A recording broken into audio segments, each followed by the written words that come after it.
Hello and to challenge briefing number 7. Lucky 7, eh, Dave? Well, whatever time of day it is where you are going to have a treat. Oh, you have 2 of you, of course, your slides. So this session is all about overcoming barriers, which I'm sure we will have some interesting conversations about as well. But we're going to look at the reasons why great ideas don't get taken up and how we can avoid that fate. And we'll also be looking at competition, won't we? Absolutely. As well as alternatives and how to express the value of our ideas. So I'll let you take it away, Dave. See you later. Thanks. Cheers. Bye. Hello, everybody. I hope you're well. Apologies if anybody came looking for us this morning. I bizarrely had a sick dog to deal with. But anyway, overcoming the barriers. So where have we got to in our program? So today's session, we're going to be talking about, well, what about, we've been developing these ideas. Surely there's competition. Surely there's alternatives. Surely there's just the risk of doing nothing. Surely just inertia prevents lots of good ideas making it out there. Absolutely. So we're going to be talking about a little bit about risk and how we mitigate risk. We're going to be talking about the idea of a pre-mortem. I'll come back to that. And obviously, as per normal, we're going to be putting all of this in the context of the challenge that you're working on, where you might be, what stage you're at in your process, and also just queuing up the final session in the series. So all the way through our process, we've been talking about, how does innovation happen? And over the first few sessions, we really focused on trying to make the right thing, trying to find something that actually responded to a real need, a real problem in the world. And then we've been working on how we kind of polish that up and how do we actually make it in the right way. Another way of thinking about this has been this idea of using the kind of double diamond design model. So kind of discovering what the problem looked like, defining which bit of it we want to work on, thinking about the potential solutions to that, and then finally settling on a solution that works. So we started by asking questions like well, what's the problem? Whose problem is it? Why is it a problem for them? And only then asking, and how do we actually solve that? How do we do something about it? How might we do something different? Remember, how might we questions as being a really good way of framing a problem so that you can respond to it in a really positive way. Now, all the way through that process, you might have bumped into other ways of doing what you're thinking of doing, but maybe they're not as good. Maybe they're not working. Maybe they're not as effective, but they are maybe the things that are already being done. So people might be wedded to models and methods and means of doing things that you don't think are quite right, that you don't think are very effective, that maybe they're not leading to as good an outcome as we might get. Maybe they're wasteful, maybe they're inefficient, maybe they're unfair in some way, shape or form. And we find these all the way through the process. So it's a little bit contrived that we're only mentioning it deliberately at the end, but in a way, it's a nice thing to check against. You come a long way through the process, thinking about the users, thinking about the stakeholders, and it's just worth checking at the end that you haven't missed something, and it's worth knowing what it is that you are potentially going up against as you kind of head towards the launch, and particularly in the scope of you are thinking about, moving towards pitching your idea. And obviously the moment you kind of put an idea out there for people to respond to, one of the kind of critical responses that often comes back is somebody's already doing this, or we've already got a way of doing that. So being ready for that is really important. So let's talk about it. So competition. If you're helping somebody get something done, there's always another route to the same end. There's always another way of doing something. Whatever it is that you're trying to do, whether you're trying to improve people's lives, whether you're kind of trying to change a policy, whether you're trying to launch a business, whether you're trying to found a charity, whether you're trying to run an event or start a campaign, there's always somebody else out there doing something faintly similar. And quite frankly, because people do often say, well, no, there's nobody else doing what I'm doing. There is. You've just not looked hard enough. That guaranteed, there will be somebody out there doing something that is at least a bit like what you're doing. They might be solving it in a different way. They might be using the same method or solution to solve a different problem, but there'll always be somebody out there who's closer than you think to doing what you're doing. If you genuinely feel unique, I would ask you to look a little bit harder. And you might find somebody that's close, but not quite there. Now, how to respond to that? Now, if you find that there is genuinely nobody else doing what you're doing, I'd have to ask the question, why not? Does it not work? Why is everyone else decided not to do this? Or have they just not noticed? And if there are people there doing what you're doing, most people get a bit disheartened at that moment. I'd say that's a good thing. You've actually found that other people think it's a problem. Other people think that there's an opportunity here to do something. Other people think that you can create value. Great. That is validated. That's evidence that what you're trying to do might also work. It's then working out how you might be different. Now, even if you find nothing else there, you're always competing with, well, what are people currently doing? Because we'll just do what we've always done, even if it's not really working, even if it's painful and slow and difficult and unfair and wasteful. We know how to do it, so we just keep doing it. You're almost always fighting against inertia. You're almost always fighting against old habits dying hard. So even if that's your only competitor, that's still something that you need to tackle, because people will be wedded to it because it is easy and familiar and comfortable. But we'll tackle inertia in a few moments. So where are the competition? Where are the alternatives?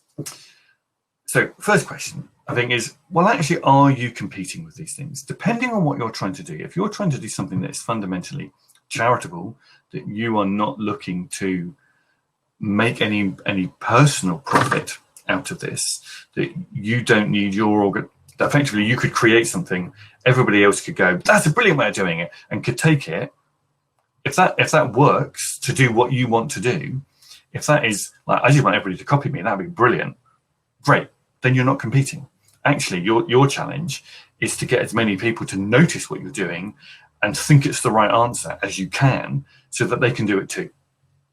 However, you may be trying to build something that's got more legacy, more sustainability, that in trying to solve a problem, you are going to create some sort of profit back that maybe allows you to do other things, maybe allows you to do other good things.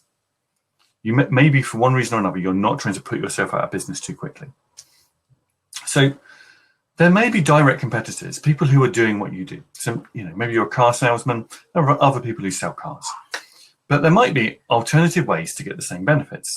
So maybe some people are selling bicycles, or they're running bus companies, or they're doing virtual conferences that mean that you don't actually have to leave your own home to talk to people. So there may be alternative ways to get the same benefits. So think about the thing that you're trying to do, and go back to those users and go back to their problem. Is there another way that they can solve or mitigate or reduce the scale of their problem? And it might be that you have a solution for something, and what they currently have is just a mitigation. But that mitigation might be all they think they need. And the solution might look expensive. So you're always struggling with those alternatives. So there might also be existing organizations who could suddenly start to do what you do. That they've already got scale or scope or facilities, they've got people, and they could go, hey, that's an interesting thing that you've just done. We could start doing that too.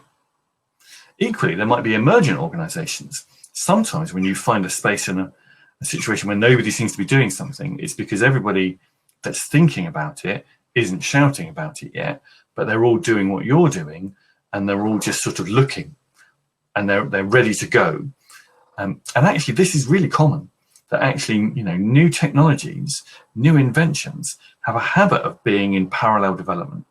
That actually the reason why you might have noticed that it's a thing that can be done might have been noticed by other people too. That we noticed about this idea of the adjacent possible. What's the next thing? What's the next bit of the future that we're going to get to? And usually, lots of people have noticed the next thing, but they might not be talking about it yet, and you might not have noticed.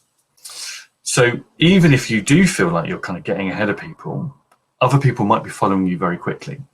So whilst you may not have competitors today, you'll almost certainly have them tomorrow, especially if what you do works. Now, that might be a good thing. That might be great to have competitors, because actually they're all doing the good that you want to do. But actually, for one reason or another, it might not be a great thing, because you might get crowded out. So if you were trying to think about how you might sidestep the competition and find new ways to do things, the grid on the right-hand side might be useful. So a very simple way of assessing where you are compared to your competitors and alternatives is to rank yourselves on a couple of different criteria. So maybe you are really inexpensive and really effective. So on criteria 1, which might be cost, you might be very low cost compared to where your competitors are. And then on the horizontal criteria 2, you might be really effective. So you might be in that bottom left corner, like you are affordable yet effective, and your competitors might be elsewhere. And this is just a really nice, simple visual way of mapping yourself against where competitors might be. Now, obviously, if you're in the same piece of the grid that everyone else is in, that could be quite difficult. And you might decide to go, well, maybe we need to be a little bit higher cost. Maybe we need to be a little bit more of a premium to look a bit different. But maybe we can be more effective because we can command a higher price. But wherever you are, think about where the gaps are and think about where other people are likely to be. So this is a really common way of making the case for where competitors are. So if you were pitching something and trying to explain how you're different to your competitors, a little grid like this that shows where you are and where they are might be really effective. And it's also a good cue to think about what else you might do differently. Now, another way of expressing a similar thing is to draw what we call a value curve. And this is all drawn from a really important business book called kind of Blue Ocean Strategy. And the analogy here is they talk about red oceans as ferociously competitive spaces. It's where the sharks are, there may be a little bit of blood in the water. Blue oceans, there's no one else around. You're the only people there doing what you do. And actually, if you're the only people there doing what you do, that's enormously compelling and attractive to people. And the way that they talk about finding your bit of blue ocean to play in is reducing the difference between you and the alternatives, between you and the competitors. So when you think about your users, and we're always going right back to those users and what do they want and what's their problem? How do they think about it and talk about it? If you know them really well, are there things that you can eliminate that they really hate about the current solution? Are there things that you could just reduce? Maybe they can't go away, but you could reduce them. Are there things that you could enhance? Are there things that you could make better about the solutions available? Or are there things that nobody's done yet that would actually be really valuable things to add to this process, that you could make this more attractive still, and that would add value? And what you've got kind of depicted on the right there is a simple comparison between the company Zipcar, so kind of community car sharing, versus the idea of owning your own car. Now, obviously, owning your own car gives you more autonomy and it's more available to you than having to share it. But equally, if actually you lack the money, the initial investment, if you actually would struggle to find a parking space, if you want to just kind of reduce the hassle of kind of maintaining a car and you want to be a bit more environmentally friendly, then Zipcar wins hands down. So it's about understanding your user and then drawing out the difference. And you might need to be comparable with some competitors to make yourselves look credible, but you might want to look different enough that actually you can attract people, and maybe people that don't buy into the current solutions. But it's just another handy way of just kind of visualizing how you might be different to the things that already exist. So one frame, one lens for looking at where you are and where everybody else is understanding the external decision-making environment. So this is borrowed from the Strategizer team, and you can see their business model canvas in the middle there, but they kind of pick out 4 big areas of concern. So what are the trends doing around your business? So that might be technology, might be kind of regulation, might be politics, might be societal, cultural, socioeconomic trends. Lots of these are really interlinked. What's going on around your business or around your idea that might have an impact on it today or in the future? Are there market forces? So what are users doing? What are their problems? What, again, I apologize for the kind of the business parlance, but I think it's useful to think in these terms, whatever your idea might be. What's going on in the market? What's going on around it? And what's going on amongst sort of similar players, competitors and industry? And then are there kind of market forces that also have an impact as well? So it's a very kind of business focused lens, but the key thing to look for is what's going on around. Where are the trajectories that you might intercept? Like if politics and policy is about to change, if something's changed in the wider world, some trend amongst users or technology or availability, how does that impact you? Is that a risk for you, or is that an opportunity for you? And then you're also looking at how people make decisions internally as well. So what's going on inside people? So this goes back to our kind of empathizing with people. This is about really understanding people. So we had empathy maps at an earlier part of this program. One great way of protecting yourself is to just do a good job for your stakeholder. If you understand them really well, they don't need to go anywhere else, because everything they want to do, you're doing.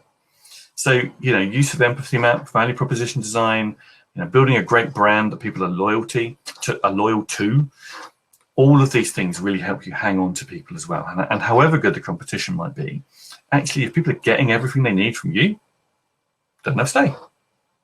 So you can think about the external environment. You can also think about the internal environment as ways of thinking about resisting competitors and alternatives. So, if you've designed a really great value proposition on the left-hand side, you've got a great product, great service, great offering, that you're creating gains and relieving pains for people, that matches up to the gains that they're seeking, the pains that they want relief from, and the jobs that they're trying to get done. Get that Venn diagram to overlay. So one of the biggest things here may just be inertia, that there may not be direct competitors, there may not be obvious alternatives. You may just be trying to fight against the fact that people don't like to change. Now, one particular model of this was developed by the RSA in a paper called Design Thinking to Systems Change. And they said that, people go through these great design thinking models. They use the double diamond. They come up with a brilliant idea and they take it to market and they think it's just going to grow and grow and grow and grow and grow. And actually it bumps into something hard and heavy. And it has this system immune response and it just bounces right back to square one. So what are these things that these brilliant ideas bump into that stop them scaling? Well, if you look at the slide, you can see some big contenders. So competing incentives. Just because you want them to do a thing, actually, there are other reasons why they might just keep doing the thing that they're doing. And they're being incentivized in a whole other way to do something that resists you. There might be regulatory frameworks. There might be rules that stop them doing things in the way that you want them to. Now, it might be that those frameworks can be unpicked. Those frameworks may well be the problem that you've identified. But they may feel compelled to stick to them. So you might need to find a way to hack through that. It might be that the ways that they buy things. Procurement is one of the single biggest barriers to lots of change. Lots of organizations have to buy things in very particular ways. It might be that the market's not ready. There might be that people go, hey, that looks quite interesting, but actually we're just not ready. For whatever reason, we're not ready to go there yet. It might be that there might be some backlash, that this might look too new, too dangerous, too risky, and the media might kind of turn against it. It might just be that actually the cultural norms or the thing that you're trying to shift are just so embedded at the moment that they can't think about doing things in a different way. Now, all of these can be overcome. This wall can be hacked through. And the way that the RSA talked about this was they used that mantra from design, think like a system, act like an entrepreneur. So if you understand the system and you understand what's going to be in that barrier, think like an entrepreneur and tackle it first. Go at that bit the hardest. Don't plan and plan and plan and build and build and market and market and market and invest loads and loads of time and energy in it, knowing that actually there's going to be a big procurement problem at the end. Go and deal with procurement straight away. Like, there's no point wasting your time on all of that stuff if you know that you're going to get shot down at the end anyway. So go and find out how to hack through that wall. Like, if procurement's the problem, if the regulatory framework is the problem, go and talk to people about it. Go and find out what you can do about that. Because there might be ways through. There might be ways of solving it. It might be that everyone agrees that it's a problem and they're ready to change it. It might be that actually you have to find a different way of doing it. Maybe it's not for this sector, or it's not right now, or that you need to talk about it in a very particular way for it to kind of get around that barrier or hack through that barrier. But if you know it's there and you can run at it hard, maybe you can get through. So one of the mantras of the lean method is to run at the hardest part of the problem first. Don't leave it till last. Yes, we know it's difficult. Yes, we know it's awkward. Yes, we know it will be painful.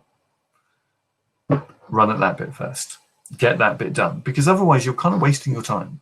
You're doing loads and loads of great, beautiful stuff that's never going to happen because actually there's a big problem in the way. So that's the thing you should tackle first. And actually, overcoming inertia, overcoming this idea of doing nothing, actually you've got to remind people sometimes that choosing to do nothing is still a choice. It's still an action. Like, it's not do nothing or do something. It's do something or do something else. And actually doing nothing is still doing something. And that might be making the problem worse. So how do you build the evidence case up that says, actually just sitting on your hands, staying in your chair is exactly the wrong thing to do at this moment in time? Make that a choice again. Because sometimes people don't realize that actually it's a choice. Everything that they're doing, they're choosing between one thing and another. And sometimes they think, well, I've got to choose to do that, or I don't have to choose to do. No, you're choosing between one thing and another thing. So remind people how bad doing nothing might be. But also, try and make it easier to do the right thing. There might be something about the language or the politics or the terminology or the method that just puts people off doing the right thing. And again, this comes down to really understanding people, that if you can make it easier for them to do, they're more likely to do it. And the most important one is the last point on this slide. Don't force people to lose face to do the right thing. One of the things that I find most entrenches resistance is when people expect the person that they're wanting to change to also admit that they were wrong. Now, I know they might be wrong, and I know it feels wonderful sometimes to get somebody to admit that they were wrong, but maybe be the bigger person. Maybe allow that person to change their mind and not mention it. Don't rub their face in it. Don't bang on about how you were right. Allow them to be right as well. Maybe it was their idea all along, but they're doing the right thing now, and that's what's important. People don't like to lose face, and people will resist doing the right thing if they have to be humiliated to do it. So try not to humiliate people as you get them to do the right thing. So just to give you some solutions to moving forward, risk and mitigation. Now, a really common way that we often, particularly in business and startup, we think about risk and uncertainty is we produce a risk matrix. We talk about the probability of something going wrong and how much impact that would have on us if it did go wrong. So it's all about exposure to risk and also to opportunity. What's the risk that it could be really big? So there might be a likelihood of an event happening. So there might be a probability of how likely that is to occur. And then there'll be some sort of impact that might be positive or negative. And we might measure that in economic value, but we could equally measure that in reputational gain, in good done. And obviously any risk can then be measured between, negligible, it's not going to happen, and even if it does, it's not going to make much difference, to actually it's incredibly likely to happen. And if it does happen, it's going to be completely catastrophic. And again, this helps you identify where the big risks are that you need to deal with, because you can have an amazing idea, but if you don't talk to people about the fact that there's some really obvious risks that you're just ignoring, you're not going to look very credible. So you look more credible when you know where the risks are and you know what you're doing about them. So a simple table like this can make all the difference. But then how do you mitigate for it? Well, there's a number of kind of key strategies. The first of these is that you can do something different and you can just avoid a particular risk. You can choose not to do something. You could outsource that risk to somebody else to deal with. You could get somebody else to manage it for you. You could limit it in some way, so you could reduce the odds that it will happen, or you could reduce the severity of what will happen if it does happen, or you could just accept it and decide you can't do anything about it, just go with it. Let me give you an example that you'll all be familiar with. A fractious family party. You've got the whole family together. You know that some people don't get on with each other. You know that a bust up between siblings, between aunts and uncles is entirely likely. So how might you deal with it using our different strategies? Well, if you're just trying to avoid it, you just wouldn't invite the people who are going to kick off. Just don't invite them. That may lead to other risks of them being offended, but it reduces the risk at that particular event. You could task somebody to chaperone people or to act as a bouncer. Just keep these people apart. Just, manage them. Don't let them get too near the bar, for example, which is about limitation. So you could just invite them, but put them in different parts of the room so they're unlikely to interact. You could reduce the amount of alcohol available to each table as a means of just reducing the risk of anything kicking off. Or you could just wait and see what happens, and maybe nothing will happen. But hopefully this gives you a sense of ways in which you can think about managing risk. So, my final piece of methodology. A great way of thinking about this is to conduct what we call a pre-mortem. So, make the assumption that your idea is going to die, that it's not going to happen. For one reason or another, it's going to die a death and it's going to fail. And then ask yourself the question, what was it that killed it? What was it that meant that it never came to pass? And get your friends around, get the whole team involved. What is it that's going to lead to this dying a terrible death?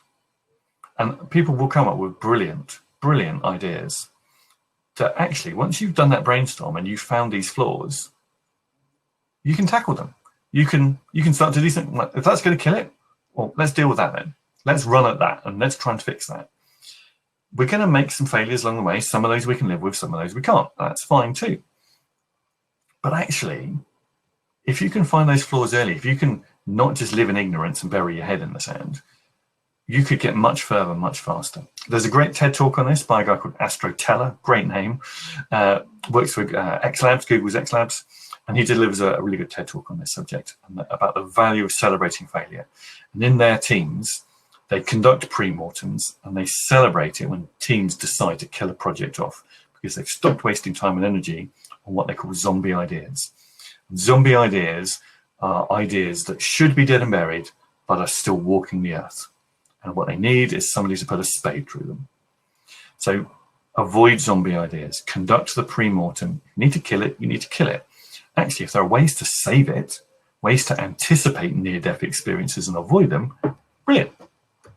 You're ahead of the game now. So your challenge this week is to work up your pitch, kind of polish that idea up a bit, and maybe try and kill it to see if you can make it better. That which doesn't kill us makes us grow stronger. So subject it to some really serious body blows and see what you can do to resist them. So one final session is coming on Thursday, which I think Terry's going to be leading on, and that's about telling your story. So building on all the things that we've been talking about with your users and what they do, and building towards that storytelling piece. What we'll be doing in a moment in the workshop is starting to think about those barriers to your ideas and thinking about how you might mitigate or take alternative approaches. If appropriate, you might be thinking about competitors and alternatives. You might be thinking about the inertia that's going to stop a particular idea. And maybe a value curve is just a way of comparing what you do against the alternative, highlighting how bad the alternative is and how good what you're going to do might just be. But other than that, I'm going to turn it over to any kind of questions. So, thank you, Dave. Let's have those. Yes, indeed. That was a great presentation to go with the rest that you've done. And I should have said earlier on in my introduction that you are our resident entrepreneur and guru. And as a senior lecturer in the subject at the University of Bristol, we've been really lucky to have you go through step by step so many interesting well, it's not just the tools, it's the thinking. And I think it really is breaking it down. But this particular session with overcoming the barriers, we have got a couple of, we have a question already, but just before we get into that, I would say what the big point is not being scared of failure is what I got. Very much so that it's not a negative thing. So yeah, if you just expand a bit more on that would be. Well, it's do you want to fail now? Cheap and easy, and you can pick yourself back up almost instantly with another idea or with a variation that might just work? Or do you want to sink months of your time and energy and your friends and family's goodwill and love and appreciation and your cash and your reputation to something that then dies a catastrophic death at a later stage? And I think when you think about it in those terms, it seems very obvious that actually failing early and now so that you could try again quickly is obvious. I mean, and I think if you think about entrepreneurial characters, if you think about people who have been really successful in their fields, there's a huge amount of failure there. I mean, if you look around, you know, particularly say entrepreneurship and sport, I think would be really great candidates here. The early histories of all those people are just littered with kind of failure after failure, but they just moved on really quickly. And almost you kind of don't know about the failures because they failed so often, so freely that actually, but they got to success now. And that's what we talk about now. How do you deal with that as a mode of behavior? How do you cope? How do you build that resilience? Because you've got to be, as a young person particularly, you haven't had that much experience and exposure perhaps to be honest, the easy thing is have a go, but think about, how do I test this out in a really kind of low cost way? How do I do this when my kind of reputation isn't on the line? And that might just be as simple as, you know, drawing a sketch for somebody and showing it to somebody and going, what do you think? And taking some feedback and then doing a better one and showing it to the next person, doing it again and taking it to the next person. Actually, it's when we sit on it and we don't share, and then we get kind of worried about sharing it because it's become more important to us. Actually, there's something, you know, we talk about ignorance being bliss. Actually, sometimes just go, you know, what about this? And actually that builds a confidence. You know, I have a bit of confidence in certain fields because I kind of know that I've taken risks in those, and I know that people tolerate me making mistakes. And so part of this is also about the company that you keep, and having a few people around you who you know won't just tear you down for the sake of tearing you down, but will give you constructive criticism. They won't just say, no, that's brilliant, Dave. They will go, actually, Dave, somebody's already doing that, and they're probably doing it better. Oh, okay. That's helpful. I can go and look at that. I can go look at what they do, and I can go, no, actually, they're pretty good. But the way I meant to say to you, but I forgot to, was I was going to do it like this. Well, that would be better, wouldn't it? Right. Okay. That's really perfectly dovetailed into the question that Nicolette is asking. And that is about how can we actually test our ideas effectively without tipping off the competition. So Nicolette, would you like to come up and hear what Dave has to say? Do you want to put your mic and camera on and join us? If not, it's fine. There you go. Hello. Hi. Hello. Welcome. Great question. I love it because, you know, it's all about, do we keep it under wraps? But, you know, how far do you go to expose yourself? It's a really good question, Nicolette. And I something that's been running through my mind as I've listened to these fantastic presentations you've been given is that I'm very much an ideas person, creative person, always think out. I have great difficulty in living inside a box and always think outside it. However, you've also said quite early on that ideas are cheap. And what's really important is finding a context and implementing it and making sure it meets stakeholders' needs, all of which I recognise to be absolutely true. But I found early on in my career, or the sort of stage that some of these participants were when, as a young strategic management consultant, I had an idea which actually had an enormous impact, because it was a study which led to the changing of the euro being formed. But the innovation in the analysis was easy for me, but I was right at the bottom of the huge pyramid of a global consultancy, and once they could see that this idea was going to be really effectively, all the glory went to everybody else, and I think at that I learned a very hard lesson at that point about how easily that can happen. Yet I still know that the best way of making sure your idea fits stakeholder needs is, as you've said so often, is talking about it. So how can we find the right balance? Run it quietly, though. So the two things that always come to mind. So the first one might not be kind of specific to your circumstance, but I'll come back to your example. The first one I often say to my students is, can you talk to people about what it achieves without telling them how you did it? So can you talk about the outcome without talking about the method? Because usually the bit that's protectable is the method. So, patents, copyrights, designs, all this sort of stuff have a habit of being about the recipe, not the final kind of product. So you can freely talk about, we're going to be able to do this, and it's going to have these benefits for you. How do those benefits sound? Oh, okay, right. But I'm not going to tell you how I did it, because that might be something that I want to hang on to.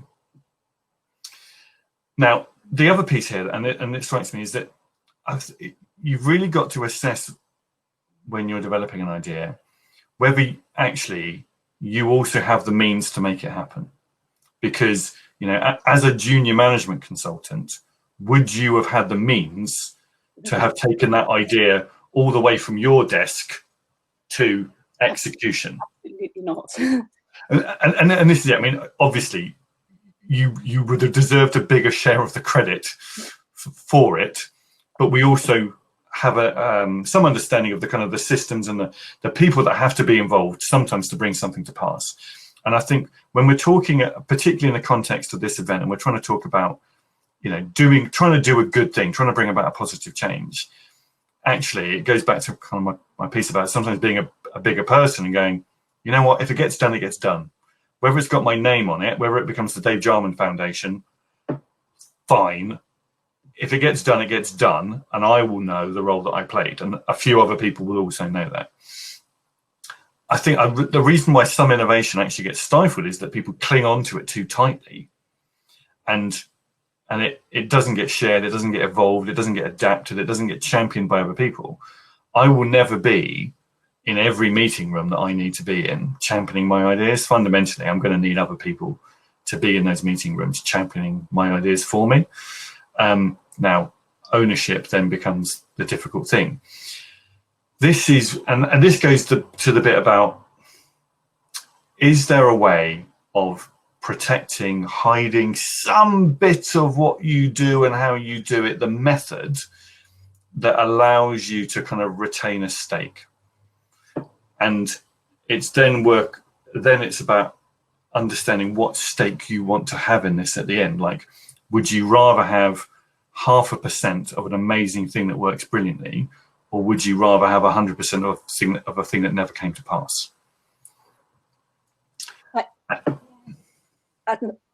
Lots of interesting thoughts there, and I think looking back quite a bit later on that particular instance, which was early on in my career, absolutely now I'm not motivated by having my name on it. I'm far more noted with the effectiveness of the solution on society or whatever. I'm more motivated by making a difference than I am by being recognised for making a difference.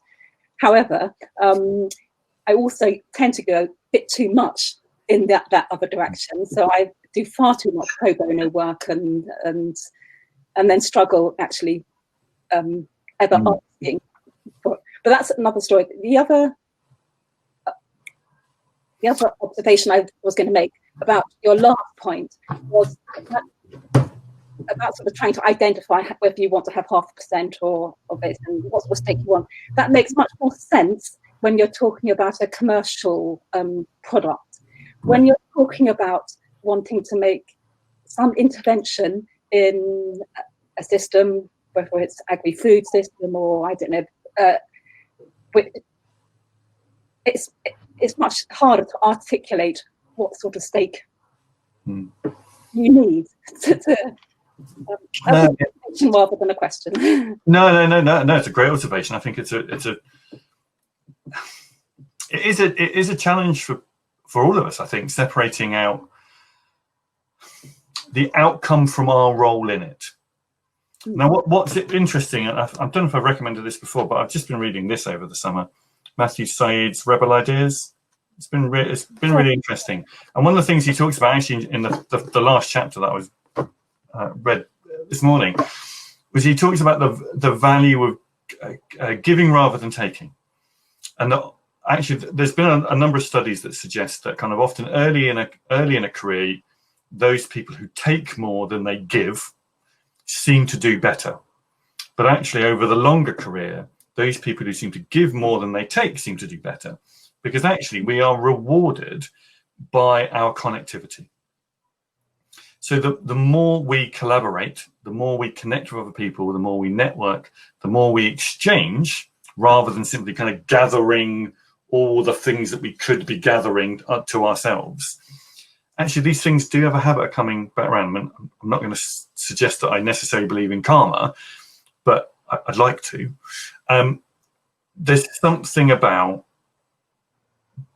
being able to give and that other people notice that, acknowledge it, and actually will come back and reward it, and will know you as somebody who has provided value and provided ideas and provided good counsel and wisdom on occasion, and that actually your reward might come back to you in a slightly different way.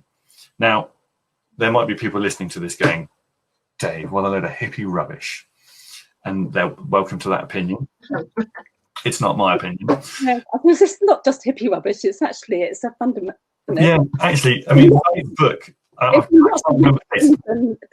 the case for there being a real, actual academic and economic rationale to giving a bit more than you take. There's another guy who wrote a blog called 51%. Just this idea that you give a little bit more than you take, and it tends to come around. Sorry, I cut through. Thank you very much. I've had a lovely exchange on the stage. I must let other people ask some questions. Thank you very much. No, thank you. Thank you. Splendid inputs you've put in. All very important. Yeah. Much appreciated. Definitely. So constructive and so practical as well. Thank you, Nicola. So if you put I need to turn these off, don't I? Yeah, I would. That's a nice picture.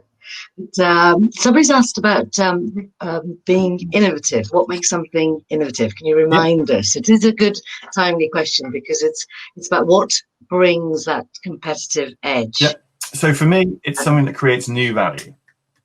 It can't just be novel, because it could be novel and useless. It's got to create value. But for it to be innovative, we're looking at something that's going to create new value, and that there's kind of a hint of disruption here.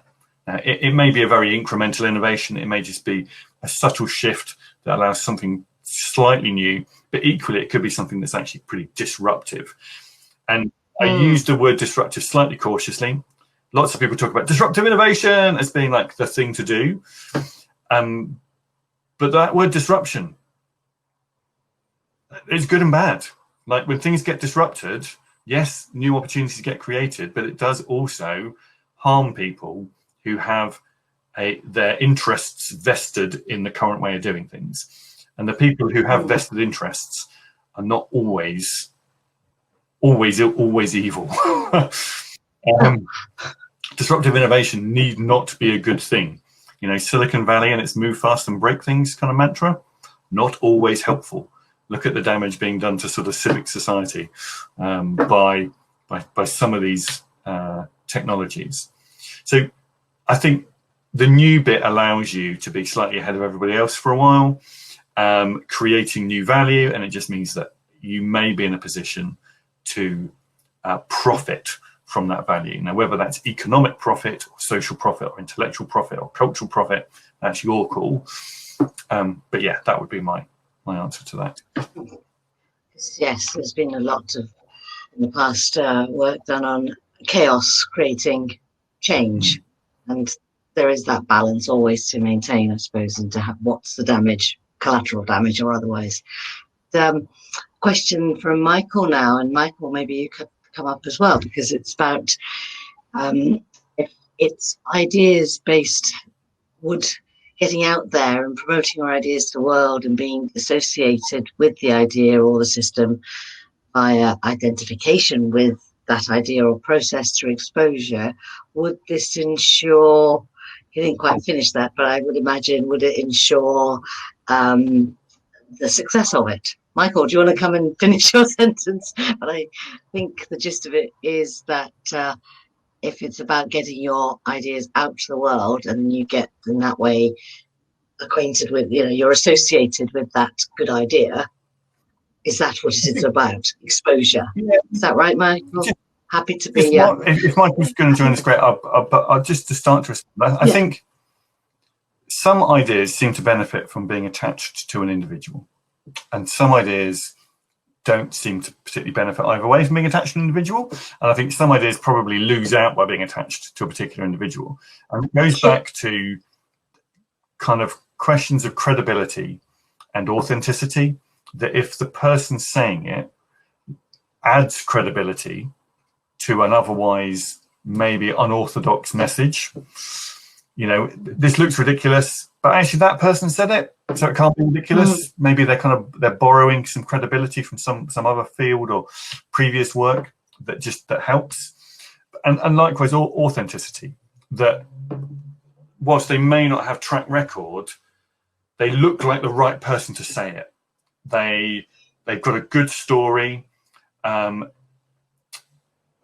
Actually, they lend it something that allows other people to go, yes, right, okay, I can see kind of your values or your passion or your story making this resonate more powerfully.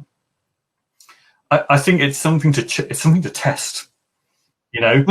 Go and put your idea out there in a few places, or maybe a little bit anonymously, and go and put your idea out there in a few places with your name and face to attach to it, and see what difference it makes. It will make a difference, and it might be positive, it might be negative, it might be a bit of both.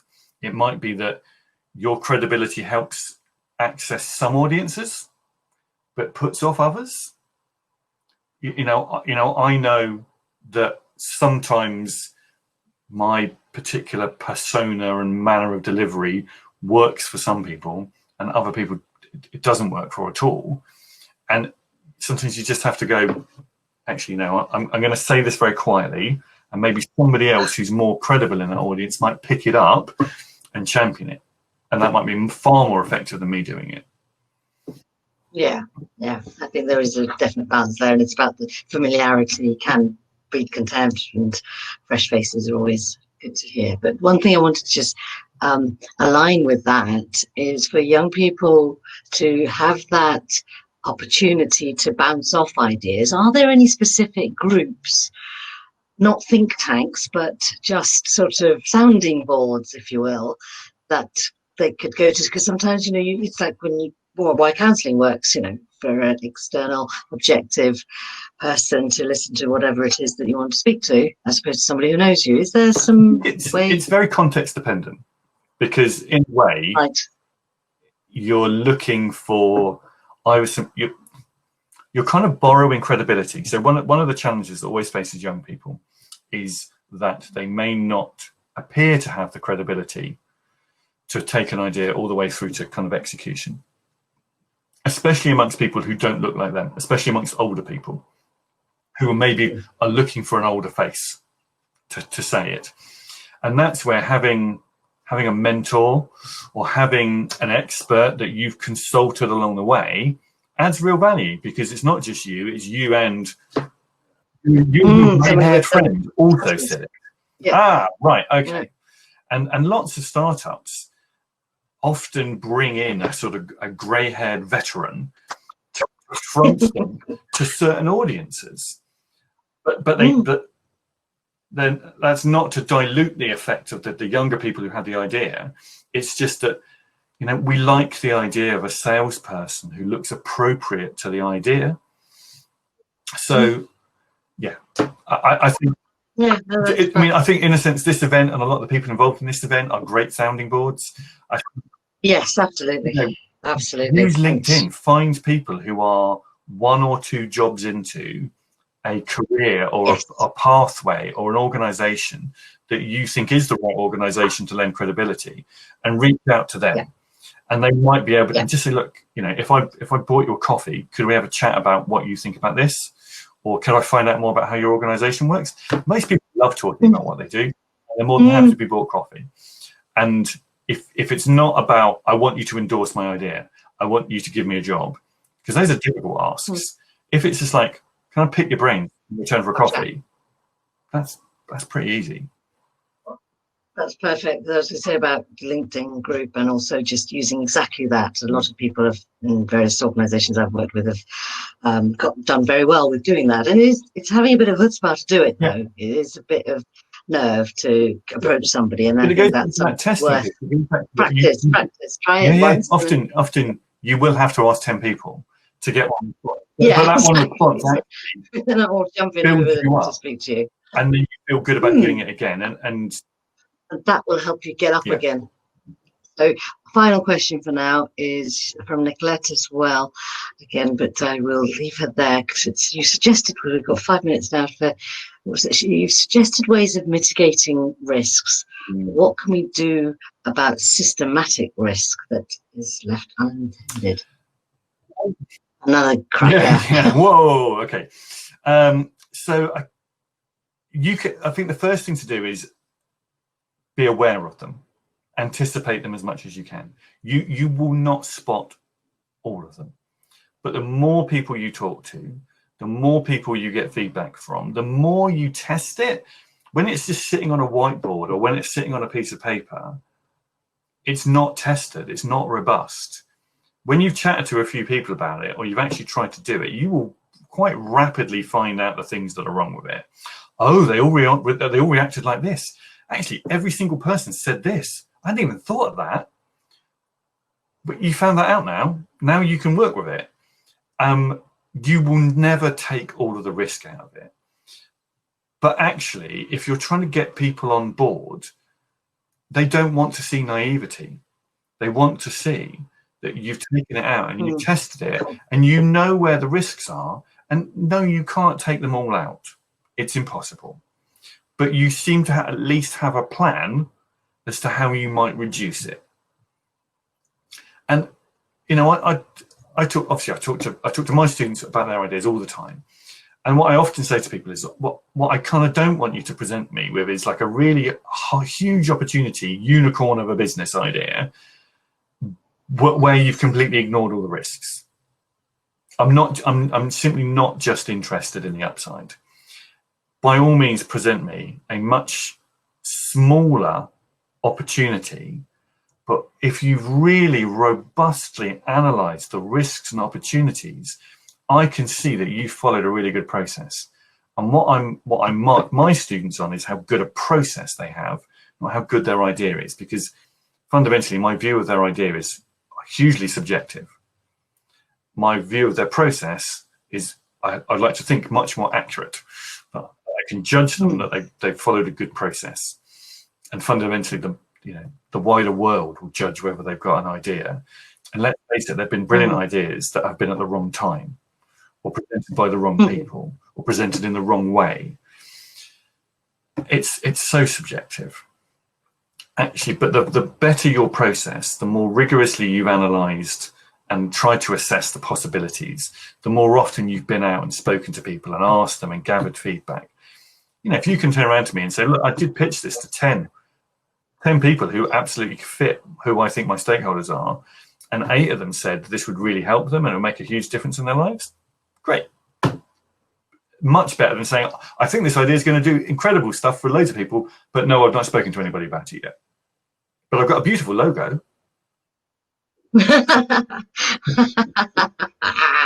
That's a good final couple of statements there. And you are Dave Jarman, the man with the plan, is a good way to remember you, because I hope these last few weeks have been incredibly useful for me as well as younger participants, just to get that sense of how things shape up, and the steps, the breaking down of the steps, I think has been invaluable. Right. Which in the next series, it's been enormous fun. And actually, what I've learned by doing this process is that, most of my stuff is based in the startup world. Yeah. And actually, whilst I've been able to make some transferences across into something that looks a bit more like policy and activism, I kind of realized that my language isn't quite right. I don't quite have all of the examples that I'd quite like to have. So it's convinced me that I need to go away and actually have a look at almost like, what does activism training look like? And where's the common ground between startup and activism? What can be borrowed? What is different? Because actually, if we're looking at more socially purposed businesses, which is what we are trying to do in the centre that I work in, how might we bring a bit more activism to the world? Yeah, the spark as well. Yeah. But interestingly, I learned through doing it, and people go, no, Dave, the language isn't quite right. Yeah, but actually, language is exactly how we end the series of challenge briefings. In the next sessions on Thursday, I'll be covering all of that you've said, to keep that in mind, and then translate it so you can make the idea you have turn into some form of reality. Or, as you say, it doesn't have to be all thought through completely. It's just about be aware of having tested it and also tried it, building on feedback. But it's the language and the way you show your enthusiasm for it. It's about how are you going to excite anybody if you're not excited in it yourself. So I want to try and get that across, incorporating all the good stuff that you can give. I don't know if you know this one already, Terry. But, what is it? It's all about my storytelling. I found this one quite useful recently. And it's just sitting on the desk in front of me. So storytelling is one I was just working on before I came on. Well, that is a wrap for now. Thank you so much, and I hope you will be back. I'm sure. I'm not sure exactly what the plans are, but we will hope to see you again. I'm hoping here that I might be involved stage. in looking at some of the ideas as they come through and support them. Yes, well, this is exactly it. Yeah, absolutely. Exciting times ahead. Okay. All right. Well, thanks again. Have a good evening or rest of the day, wherever you are. Okay. Bye, everyone. Oh, I should say, actually, sorry. So we're going to take a break just for 5 minutes, get coffee or whatever, and I'll see who's in the workshop to follow through the structure that you outlined, Dave. Okay. So see everybody shortly. Okay. Bye now. I'll see you in a sec.